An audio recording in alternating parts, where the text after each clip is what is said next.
നമസ്കാരം. നമ്മൾ എന്ത് പറഞ്ഞാലും പണ്ടുള്ളവർ പറയുമല്ലോ, അമ്മയെ തല്ലിയാലും രണ്ടുണ്ട് പക്ഷമെന്ന്. നമ്മൾ എന്ത് കാര്യം പറഞ്ഞാലും ഒരു കൂട്ടർ പറയും അത് രാഷ്ട്രീയം നോക്കി ദിനേശ് പറയുകയാണെന്ന്. എന്നാൽ ഞാൻ 17 വയസ്സ് മുതൽ വിശ്വസിക്കുന്ന എൻ്റെ പ്രസ്ഥാനത്തെക്കുറിച്ച് ഞാൻ പറയുമ്പോൾ ആരും ഒന്നും മിണ്ടിയില്ല. വേറെ വല്ലവരും പറഞ്ഞാൽ അത് രാഷ്ട്രീയമാണ് എന്ന് പറയും. ഒരുപാട് പ്രതീക്ഷകളോടെയാണ് തൃശ്ശൂരുകാർ തിരുവനന്തപുരം മുതലുള്ള ചേട്ടന്മാരെ കൊണ്ടുവന്ന് കള്ള വോട്ട് ചെയ്തു പോലും നമ്മുടെ സിനിമാക്കാരനെ ജയിപ്പിച്ച് പാർലമെൻറ്റിലേക്ക് അയച്ചത്. ഇവിടേക്കുള്ള ഡ്രൈവർ അത് ഇത് എന്ന് പറഞ്ഞാൽ എല്ലാവരും വിളിച്ചോണ്ട് പോയല്ലോ വോട്ട് ചെയ്യാൻ. ഇലക്ഷൻ കഴിഞ്ഞപ്പോൾ എല്ലാവരും തിരിച്ചിവിടെ വന്ന് രജിസ്റ്റർ ചെയ്തു. അപ്പോൾ 10 പൈസയുടെ ഗുണം ഒരു വർഷം കഴിഞ്ഞല്ലോ. 10 പൈസയുടെ ഗുണം കേരളത്തിന് അദ്ദേഹം തരണ്ട. അദ്ദേഹത്തിനെ കൊണ്ട് കഴിയില്ല, അതാണ് പ്രശ്നം. അദ്ദേഹത്തിന് അവിടെ റോളൊന്നുമില്ല. പക്ഷേ ജയിപ്പിച്ചു വിട്ട തൃശ്ശൂർ ജില്ലയ്ക്കായി എന്തെങ്കിലും ചെയ്തു. ഈ ഭവാൻ ഒന്നും ചെയ്തില്ല എന്നാണ് എനിക്ക് പറയാനുള്ളത്. എയിംസ് ആലപ്പുഴമാരും വന്നില്ലെങ്കിൽ ഞാൻ തൃശ്ശൂർ കൊണ്ടുവരും, ഇല്ലെങ്കിൽ തേനി കമ്പം ഭാഗത്ത് കൊടുക്കുമെന്നൊക്കെ പറഞ്ഞ് നമ്മൾ VD സതീശനെ പോലെയാണ് പറയുന്നത്. പിറ്റേ ദിവസം ഉൾട്ടയടിക്കും, ഞാൻ അങ്ങനെ പറഞ്ഞിട്ടില്ല എന്ന് പറയും. അതെനിക്കൊന്ന് സതീശൻ സുരേഷ് ഗോപിയിൽ നിന്നാണോ പഠിച്ചത്, സുരേഷ് ഗോപി സതീശൻ്റെ നിന്നാണോ പഠിച്ചതെന്ന് എനിക്കറിയില്ല. പച്ചക്കള്ളം വീഡിയോയിൽ പറഞ്ഞിട്ട്, പണ്ട് പത്രക്കാരുടെ ആണെങ്കിൽ നമുക്ക് മാറ്റി പറയാം, നാളെ തള്ളിക്കളയാം. ഇപ്പോൾ ഈ വീഡിയോ ആയതുകൊണ്ട് ആർക്കും പറ്റിക്കാൻ നോക്കില്ല. അപ്പോൾ ഇന്നെന്ത് പറയുന്നു അതിൻ്റെ നേരെ തിരിച്ച് നാളെ പറയും. പിന്നെ എന്താണെന്ന് വെച്ചാൽ അദ്ദേഹം കുറച്ച് വീമ്പ് പറയും, വീമ്പ് കാണിക്കും. ഈ അല്പന്മാരെ പോലെ കസവ് നേരി ഇതൊക്കെ പുതച്ച് തൃശ്ശൂർ റോഡിൽ കൂടെയൊക്കെ നടന്ന് ഇങ്ങനെയൊക്കെ കുറച്ച് വീമ്പൊക്കെ കാണിക്കും. പിന്നെ ഞാൻ നേരത്തെ പറഞ്ഞ പോലെ പറയുന്നത് തിരിച്ച് പറയുകയും ചെയ്യും.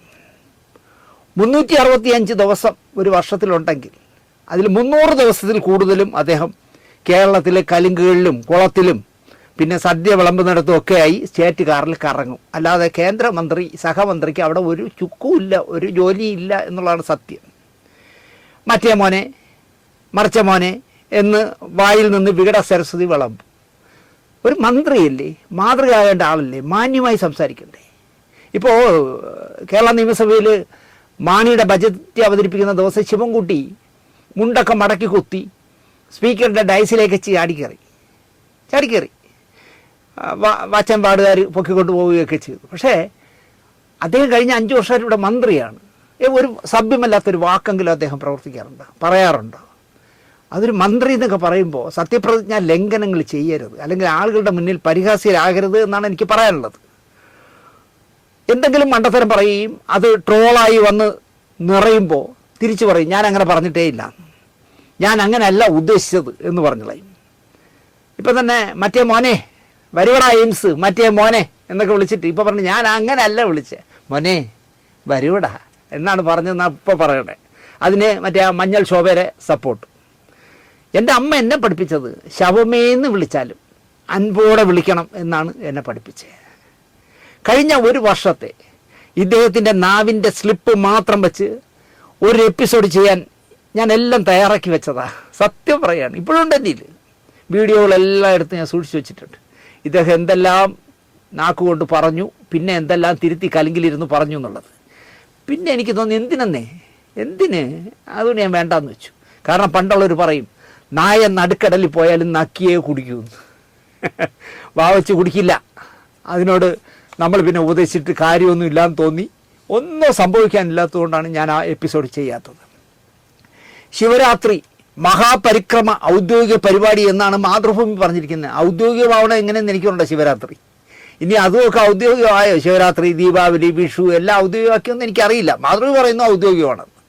മഹാപരിക്രമ പരിപാടിക്ക് വന്നിട്ട് അദ്ദേഹം എന്താ പറയുക, തിരിച്ചു പോകാനായിട്ട് വായുകുളിക്ക് പോകും പോലെ അകത്തുനിന്ന് മറ്റേ നേരിയതൊക്കെ പുതച്ച്, കരാർക്കടയിൽ നിന്ന് വാങ്ങിച്ച നേരിയതൊക്കെ പുതച്ച് അദ്ദേഹം താഴെ വന്നു. അപ്പോൾ കയറി പോകുമ്പം തന്നെ അദ്ദേഹം പറഞ്ഞു ഒന്ന് വണ്ടി കൊണ്ടൊന്ന് ഞാൻ ഇറങ്ങി വരുമ്പം തന്നെ കയറാൻ അമ്പലത്തിൻ്റെ മുന്നിൽ എടുത്തിടണം എന്ന് പറഞ്ഞിട്ടാണത്രേ ഔദ്യോഗികമായി അദ്ദേഹം കയറിയത്. എസ്കോട്ട് വാഹനം വന്നു ഇദ്ദേഹത്തെ കണ്ടപ്പോൾ. പക്ഷേ തൻ്റെ വാഹനം വന്നില്ല. 1 മിനിറ്റ് പുള്ളിക്ക് വെയിറ്റ് ചെയ്യാൻ സമയമില്ല. മന്ത്രി ചാടി റോഡിലിറങ്ങി ആട്ടോയിൽ ചാടിക്കയറി. പോകാൻ തുടങ്ങുമ്പോൾ കാണാം ഔദ്യോഗിക വാഹനം വന്ന് നിൽക്കുന്നു. പാർട്ടിക്കാരൊക്കെ ചെന്ന് പറഞ്ഞു സാറേ, നേതാവേ, ചേട്ടാ, മോനെ, ഇതാ വണ്ടി വന്നെന്നൊക്കെ പറയുന്നു. ആരെയും നോക്കാതെ ഒരു ഗർഭം ഉണ്ടാക്കണം നോട്ടം നോക്കുമ്പോൾ എല്ലാവരും ഒരു ചിറയിൽ ചിറഞ്ഞിട്ട് പുള്ളി ആട്ടോക്കാരൻ്റെ വണ്ടി വിടാൻ പറഞ്ഞു. അപ്പോൾ ഇത് കണ്ടുകൊണ്ടിരിക്കുന്ന ഗൺമാൻ ഓടി ആട്ടോയുടെ ഡ്രൈവർ ഇരിക്കുന്ന സീറ്റിൽ കയറി. വാസ്തവത്തിൽ അതിൽ ട്രാഫിക് ലംഘനമല്ലേ? ആട്ടോയിൽ ഫ്രണ്ടിൽ ഡ്രൈവർക്ക് മാത്രമല്ലേ ഇരിക്കാൻ പറ്റൂ. ഒരു കേന്ദ്രമന്ത്രി യാത്ര ചെയ്യുന്ന ആട്ടോയിൽ ഗവൺമെൻ നിയമം തെറ്റിച്ചാൽ ഇവിടെ കേസെടുക്കില്ലെന്ന് എനിക്കറിയില്ല. നേരെ മറിച്ച് ഭവനെ ഇവിടെ കയറിക്കോ, എൻ്റെ കൂടെ കയറിക്കോ, ഞാൻ ഒറ്റയ്ക്കല്ലേ ഉള്ളൂ, ഞാൻ 2 പേരെ സീറ്റിലിരുന്നാലും ഒരാളുടെ സീറ്റ് മിച്ചം കിടക്കല്ലേ എന്ന് പറയാനുള്ള അത് പറയാൻ പറ്റില്ല. കാരണം പറഞ്ഞാൽ മന്ത്രിയുടെ ഡിഗ്നിറ്റി പൊളിഞ്ഞു പോകില്ലേ. നമ്മുടെ മനസ്സിനോടൊപ്പം സംവിധാനങ്ങളും ഓടിയില്ലെങ്കിൽ ബുദ്ധിമുട്ടെന്നാണ് പുള്ളി പറയുന്നത്. ഞാട്ടേ ചാടിക്കയറിയിട്ട് പുള്ളി പറയാണ്, എൻ്റെ മനസ്സ് പോകുന്ന അത്രയും സ്പീഡിൽ ഇവിടുത്തെ സംവിധാനങ്ങൾ പോകുന്നില്ല. എസ്കോട്ട് വന്ന കാറ് വന്നു, പക്ഷേ ഞാൻ പോകേണ്ട സ്റ്റേറ്റ് കാർ വന്നില്ല, വൈകി 1 മിനിറ്റ്. അതൊക്കെ എൻ്റെ മനസ്സ്, ഞാൻ ചാടി നടക്കയില്ലെന്ന്. എന്നിട്ട് പുള്ളി ഇരിക്കാൻ പെടുന്ന പാടുവേണം കാണാൻ ഇപ്പോൾ. അതുപോലെ അതും കഴിഞ്ഞിട്ട് പുള്ളി പിന്നെ ഒരു വാചകം കൂടെ അടിച്ച്, മെട്രോയും എയിംസും ഒക്കെ പിന്നെ ചർച്ച ചെയ്യാം കേട്ടോ, നമുക്ക് അടിസ്ഥാന തത്വങ്ങൾ, ആമ എന്താ, ആമയുടെ മുട്ട എന്താ, തേങ്ങ എന്താ, ഇതൊക്കെയാണ് തൽക്കാലം ചർച്ചയാക്കാനുള്ളത്. മെട്രോയും എയിംസും ഒക്കെ നമുക്ക് പിന്നെ ചർച്ചിക്കാം എന്നാണ്. ഒരു വാക്കും പുള്ളി മര്യാദയ്ക്ക് പറയില്ല. ഛർദ്ദിക്കാം എന്ന് പറയുന്ന ടോളിലാണ് ചർച്ചിക്കാം എന്ന് പറയുന്നു. അതുപോലെ ആമ മുട്ട, ആമ എന്നൊക്കെ പറഞ്ഞിട്ട് പറഞ്ഞ് തേങ്ങയെന്ന്. ഇങ്ങനെ ഒരു കേന്ദ്രമന്ത്രി നിങ്ങൾ ആലോചിച്ച് നോക്കി. തൃശ്ശൂരുകാർ ചെയ്ത ദ്രോഹം. ഞാൻ പറയുന്നത് അദ്ദേഹം നിയമസഭയിൽ മത്സരിക്കണം തൃശ്ശൂർ. അപ്പോഴെങ്കിലും തൃശ്ശൂരുള്ള തന്തയ്ക്ക് പിറന്നവർ 10 പ്രാവശ്യം ആലോചിച്ചിട്ട് വോട്ട് ചെയ്യണം. അങ്ങനെയെങ്കിലും ഇദ്ദേഹത്തിനെ ഒന്ന് മര്യാദ പഠിപ്പിക്കാൻ തൃശ്ശൂരുകാർ തയ്യാറാകണം എന്ന് മാത്രമേ ഞാൻ പറയൂ. മെട്രോയും എയിംസും ഒക്കെ നമുക്ക് പിന്നെ ചർച്ചിക്കാം കേട്ടോ. നമുക്ക് അടിസ്ഥാന ജീവിത തത്വങ്ങൾ, അതിൽ ആമ എന്താണ്, ആമയുടെ മുട്ട എന്താണ്, തേങ്ങ എന്താണ്, ഇതൊക്കെയാണ് നമ്മൾ തൽക്കാലം ചർച്ച ചെയ്യുന്നത്. പ്രേം നസീർ, അതിൽ തന്നെ ഉണ്ട് പ്രേം. നമ്മൾ എത്ര എപ്പിസോഡ് ചെയ്തിട്ടുണ്ടെന്ന് എനിക്കറിയില്ല. ആ പറഞ്ഞ കഥകളിലൊക്കെ നമുക്കറിയാവുന്നത് സൗമ്യഭാവത്തിൽ എല്ലാ പേരോടും പെരുമാറുന്ന താരരാജാവിൻ്റെ ഭാരമെടുത്ത് തലയിൽ വയ്ക്കാത്ത, നമ്മൾ ആമുഖമായിട്ട് പറഞ്ഞ ആളിൻ്റെയൊക്കെ തലയിലിരിക്കുന്ന ഭാരം കാണണം. നസീർ സാറിന് അതൊന്നും ഇല്ലായിരുന്നു. ആരോടും നന്നായി സഹകരിക്കുന്ന മനുഷ്യൻ എന്ന നിലയ്ക്കാണ് നമുക്ക് നസീർ സാറിനെ അറിയാവുന്നത്. വളരെ സ്ട്രിക്റ്റായ, പറയേണ്ടതും ചെയ്യേണ്ടതും ആരോടും കൃത്യമായി തന്നെ പറയുന്ന മനുഷ്യനായിരുന്നു പ്രേം നസീർ എന്ന് അധികം പേർക്ക് അറിയില്ല. പറയേണ്ടത് കർക്കശമായി പറഞ്ഞിരിക്കും, ചെയ്യേണ്ടത് കൃത്യതയോടെ ചെയ്തിരിക്കും. അത് പക്ഷേ നമ്മൾ ഇതുവരെ നസീർ സാറിന് അങ്ങനെ ഒരു സ്വഭാവം ഉണ്ടെന്ന് നമ്മൾ അറിഞ്ഞിട്ടില്ല. സൗമ്യ സ്വഭാവക്കാരൻ ഇടഞ്ഞാൽ പിടിച്ചാൽ നിൽക്കില്ല എന്നാണ് പണ്ടുള്ളവർ പറയാറ്. ആരോടും നന്നായി ഇടപഴകുന്ന നസീർ സാറിന് ദേഷ്യം വന്നാൽ കണ്ണ് കാണാത്ത അവസ്ഥയാണ് എന്നാണ് അനുഭവസ്ഥർ പറയുന്നത്. 3 പെൺകുട്ടികൾക്കിടയിൽ ഒരു ആൺകുട്ടിയായ ഷാനവാസ് നസീർ സാറിൻ്റെ കയ്യിൽ നിന്നും പൊതിര തല്ല് വാങ്ങിയിരുന്നു എന്ന് പറഞ്ഞാൽ, അച്ഛനിൽ നിന്നെന്ന് പറഞ്ഞാൽ എത്ര പേര് വിശ്വസിക്കുമെന്ന് എനിക്കറിയില്ല. 4 മക്കളാണല്ലോ, അതിൽ 3 പേരും പെൺകുട്ടികളാണ്, ഒരേ ഒരാണേ ഉള്ളൂ. പക്ഷേ നസീർ സാറിൻ്റെ ഇന്ന് നല്ല പൊതിരത്തല്ല്, അതും ബെൽറ്റ് കൊണ്ട്, പാൻസിൽ ഇട്ടിരിക്കുന്ന ബെൽറ്റ് ഊരിയായിരുന്നു നസീർ സാർ അടിക്കുക എന്ന് പറഞ്ഞാൽ എത്ര പേർ വിശ്വസിക്കുമെന്ന് എനിക്കറിയില്ല. കാരണം അത്രയ്ക്ക് തല്ലുള്ളിത്തനം ഷാനവാസ് ചെയ്തിട്ടുമുണ്ട്. കാരണം എന്താ പറയാന്നേ, ജനിച്ചത് തന്നെ കുബേരനായിട്ടല്ലേ.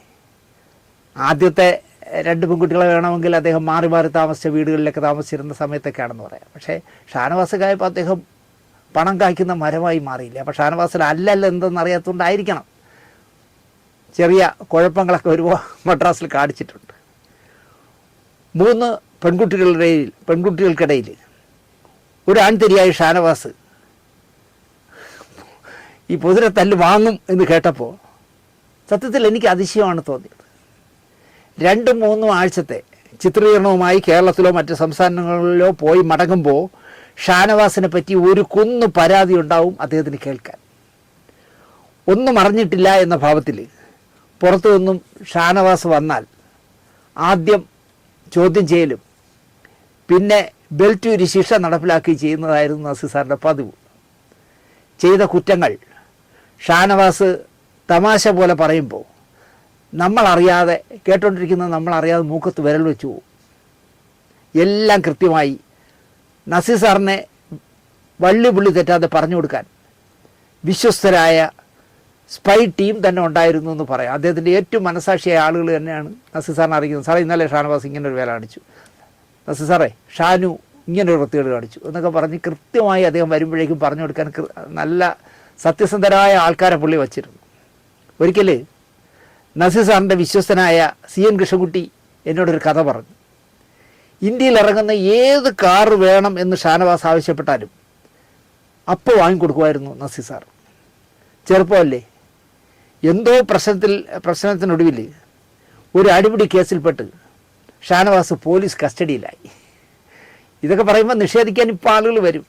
അങ്ങനെ ഒരു സംഭവമേ ഉണ്ടായിട്ടില്ല. നസീർ സാറിൻ്റെ 100 ഇരട്ടി നല്ലവനായിരുന്നു ഷാനവാസ് എന്നൊക്കെ പറഞ്ഞു. ചെറുപ്പത്തിൻ്റെ ചോരത്തിളപ്പിൽ പറ്റുന്നതാണ് ഇക്കാര്യം. പറഞ്ഞ നസീർ സാറ് അക്ഷോഭ്യനായി തൻ്റെ പണി തുടർന്നു, അഭിനയം തുടർന്നു. മോഹിങ്ങിനകത്തായി എന്നറിഞ്ഞിട്ട് പോലും പുള്ളി ഒന്നും പ്രതികരിച്ചില്ല. മദ്രാസ് ഭരിക്കുന്ന കരുണാനിധിയോടോ MGRനോടോ ആരുടെ ആയാലും ഒരു ഫോൺ കോൾ മതി പ്രേം നസീറിൻ്റെ മകനെ ഇറക്കിവിടാൻ. പക്ഷേ അദ്ദേഹം അത് ചെയ്യില്ല. ആ വിഷയം വീട്ടിൽ സംസാരിക്കുക പോലുമില്ല. ചിറയൻകീഴ് രാമകൃഷ്ണൻ നായരോ, അദ്ദേഹത്തിൻ്റെ പ്രൈവറ്റ് സെക്രട്ടറി ആയിരുന്നല്ലോ, ചിറയൻകീഴ് രാമകൃഷ്ണൻ നായരോ അനുജൻ പ്രേംനവാസോ അല്ലെങ്കിൽ CN കൃഷ്ണൻകുട്ടിയോ പോലുള്ള നസീർ സാർ പറയാതെ പോയി ഇറക്കി കൊണ്ടുവരാൻ ആളുകളുണ്ടായിരുന്നു. അവരിൽ ആരെങ്കിലും ആയിരിക്കും പോകുന്നത്. കൃത്യമായി അച്ഛൻ അറിഞ്ഞിരിക്കുമെന്ന് ഷാനവാസിനറിയാം. മുന്നിൽ ചെന്ന് പെടാതെ ഷാനവാസ് തത്തിക്കളിക്കും. എപ്പോൾ കൺമുന്നിൽ കിട്ടുന്നോ അപ്പോൾ നസീർ സാറ് ശിക്ഷ നടപ്പിലാക്കിയിരിക്കും. ഏത് ബെൽറ്റൂരിയടി. കുറേയൊക്കെ കുഴപ്പക്കാരനായത് ബോർഡിങ്ങിലെ പഠനമായിരിക്കാമെന്നാണ് ഷാനവാസ് പറയുന്ന ന്യായം. അപ്പം ഞാൻ ചോദിച്ചു, എന്നോട് പറഞ്ഞതാണ്, ദിനേശ അത് നമ്മൾ ഇങ്ങനെ ബോർഡിങ്ങിലൊക്കെ വളർന്നതല്ലേ, സ്നേഹമൊന്നും കിട്ടാതെയൊക്കെ വളർന്നപ്പോൾ നമ്മൾ വേറെ പല വഴികളിലൂടെയൊക്കെ പോയി എന്നൊക്കെ പറഞ്ഞു. അപ്പം ഞാൻ പുള്ളിക്കാരനോട് ചോദിച്ചു, നിങ്ങളുടെ അനുജത്തിയും ബോർഡിങ്ങിലായിരുന്നല്ലോ, നിങ്ങൾ രണ്ടുപേരുമാണല്ലോ ബോർഡിങ്ങിൽ പഠിച്ചത്, എന്താ നിങ്ങളുടെ അനുജത്തി വഴി തെറ്റാത്ത എന്ന് ചോദിച്ചപ്പോൾ ഷാനവാസിൻ്റെ ഒരു നാണത്തോടുള്ള ചിരി കാണണമായിരുന്നു. ഉത്തരം മുട്ടിപ്പോയി. 1 മാസത്തോളം സുൽത്താൻ ബത്തേരിയിലെ ലൗന എന്ന് പറഞ്ഞ ഹോട്ടലിലെ വാസത്തിൻ്റെ കുറേ കഥകൾ എനിക്ക് ഷാനവാസ് പറഞ്ഞു തന്നു. വയനാട്ടിൽ നിന്നാണ് അച്ഛൻ വിജയ ആശുപത്രിയിലായപ്പോൾ ഷാനവാസ് ചെന്നൈക്ക് പോയത്. മടങ്ങി വരുമ്പോൾ വളരെ സില്ലി കേസ് പോലെയാണ് മറുപടികൾ ഷാനവാസ് പറഞ്ഞിരുന്നത്.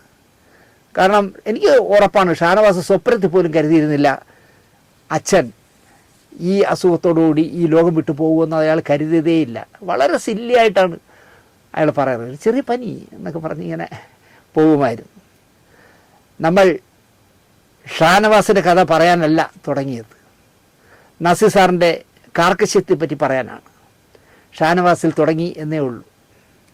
പത്രക്കാരോട് എന്നും സൗഹൃദം സ്ഥാപിച്ചിട്ടുള്ള സിനിമാക്കാരനാണ് നസീർ സാർ.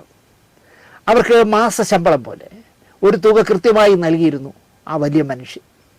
വർഷത്തിൽ 2 പ്രേം നസീർ സ്പെഷ്യൽ അടിച്ചിരുന്ന ആളായിരുന്നു സിനിമാ മാസിക ശങ്കരൻ നായർ. അദ്ദേഹത്തെ അകമഴിഞ്ഞ് സഹായിക്കുന്ന വ്യക്തിയായിരുന്നു പ്രേം നസീർ. വർഷം തോറും സിനിമാ മാസിക ഫിലിം അവാർഡ് നടത്തും ശങ്കരൻ നായർ.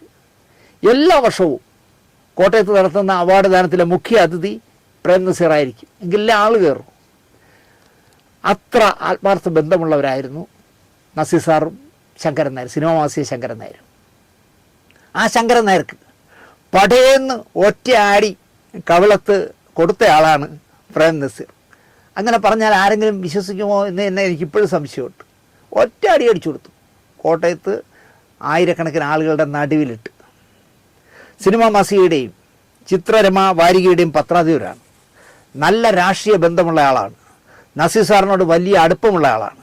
എന്നിട്ടും ആരോടും ദേഷ്യപ്പെടാത്ത, എല്ലാവരോടും നന്നായി പെരുമാറുന്ന, ഒരു വാക്കുകൊണ്ട് പോലും ആരെയും നോവിക്കാത്ത വലിയ വ്യക്തിത്വമാണല്ലോ പ്രേം നസീർ. എന്നാൽ തൻ്റെ നിയന്ത്രണമെല്ലാം വിട്ട് ശോഭിച്ച് അപൂർവ മുഹൂർത്തങ്ങളിലൊന്നായിരുന്നു ശങ്കരൻ നായരെ തല്ലിയ സംഭവം. എറണാകുളത്ത് നടന്ന ഒരു സംസ്ഥാന ചലച്ചിത്ര അവാർഡ് ദാന ചടങ്ങാണ്. അതിഥിയായി സർക്കാർ ക്ഷണിച്ചു കൊണ്ടുവന്നത് നസീർ സാറിനാണ്. അപ്പോൾ സ്വാഭാവികമായിട്ടും മുൻനിരയിലെ ഒരു കസേരയിൽ ഇരിക്കുമ്പോൾ അതാ വരുന്നു ശങ്കരൻ നായർ. പ്രേം നസീറിൻ്റെ അടുത്തായി ശങ്കരൻ നായർ ഇരുന്നു. എങ്ങനെയോ ഒരു അബദ്ധം പറ്റുകയായിരുന്നു ശങ്കരൻ നായർക്ക്. അല്പം അടിച്ചിട്ടുണ്ട്, അതാണ് പ്രശ്നം. മിത്രങ്ങളായ രണ്ടുപേരും കുശലങ്ങൾ കൈമാറി, തമാശകൾ പലതും പറഞ്ഞു. അപ്പം നസീർ സാറാണെങ്കിൽ പൊട്ടി ചിരിക്കും, നല്ല മനോഹരമായ ചിരിയാണ് നസീർ സാറിൻ്റെ. ഇതിനിടയിൽ ശങ്കരൻ നായരുടെ വർത്തമാനത്തിൻ്റെ ടോണങ്ങ് മാറി, സംസാരവും പെരുമാറ്റവും ഒക്കെ നിലവിട്ടു. ഫിറ്റാണ് കക്ഷിയെന്ന് നസീർ സാറിന് ബോധ്യമായി. അദ്ദേഹം പലവട്ടം ഉപദേശ രൂപേണ വിലക്കി. ശങ്കരൻ നായർ പക്ഷേ അത് വകവച്ചില്ല. ശങ്കരൻ നായരെ പൊതുവേദിയാണ്, അല്പസംയമനം പാലിക്കൂ എന്നൊക്കെ നസീർ സാർ പറഞ്ഞു കാണും. പക്ഷേ ശങ്കരൻ നായർ അതൊന്നും വകവച്ചില്ല. വീണ്ടും തൻ്റെ ചെയ്തികൾ ആവർത്തിച്ചു കൊണ്ടേയിരുന്നു അദ്ദേഹം. സദസ്സിലെ ആളുകൾ ഈ കലാപരിപാടി ശ്രദ്ധിക്കാൻ തുടങ്ങി. അത് ശ്രദ്ധയിൽപ്പെട്ടപ്പോൾ നസീർ സാറിൻ്റെ എന്താ പറയുക, പ്രേം നസീർ എന്ന ക്ഷമയുടെ മൂർത്ത രൂപത്തിൻ്റെ നിയന്ത്രണം തന്നെ വിട്ടുപോയി. പ്രേം നസീർ ശങ്കരൻ നായരുടെ കവിളത്ത് ആഞ്ഞൊരടി, ഒരു 1.5 അടി അങ്ങ് പാസ്സാക്കി. വെടി പൊട്ടുന്ന ശബ്ദം കേട്ട് നോക്കിയവരൊക്കെ അതിശയിച്ചു പോയി. അതുവരെ കണ്ടിട്ടില്ലാത്ത മുഖമായി പ്രേം നസീർ നിൽക്കുന്നു.